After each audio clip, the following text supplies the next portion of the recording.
সংগ্রামী নেতৃবৃন্দ, এই দেশে আপনাদের সামনে বক্তব্য নিয়ে আসবেন বাংলাদেশ ছাত্র কমিটি ছাত্রদল ঢাকা বিশ্ববিদ্যালয় সভার সিনিয়র সহসভাপতি, রাজপথের পরিচিত সৈনিক, বারবার হামলা এবং মামলা শিকার, বারবার নির্যাতনের শিকার বাংলাদেশ জাতীয় কমিটি ছাত্রদল ঢাকা বিশ্ববিদ্যালয় সভার সিনিয়র সহসভাপতি মাসুদুর রহমান সামনে বক্তব্য রাখবেন।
বাংলাদেশের জন্য এই কারণে ভবিষ্যতে আন্দোলন সংগ্রামে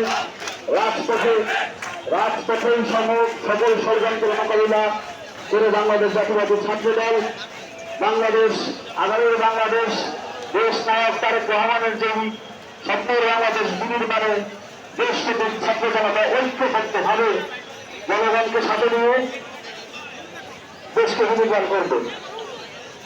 বাংলাদেশ জিন্দাবাদ।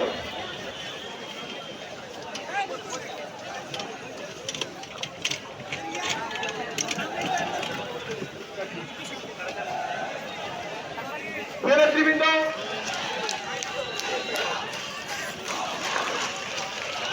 এখানে যারা উপস্থিত আছেন আমাদের বিভিন্ন শিক্ষা প্রতিষ্ঠানের প্রতিটি শিক্ষা প্রতিষ্ঠান থেকে একজন করে বক্তব্য দেওয়ার জন্য আমরা ডাকবো আপনাদেরকে পর্যায়ক্রমে। প্রথমেই বাংলা কলেজের নেতৃবৃন্দ, বাংলা কলেজ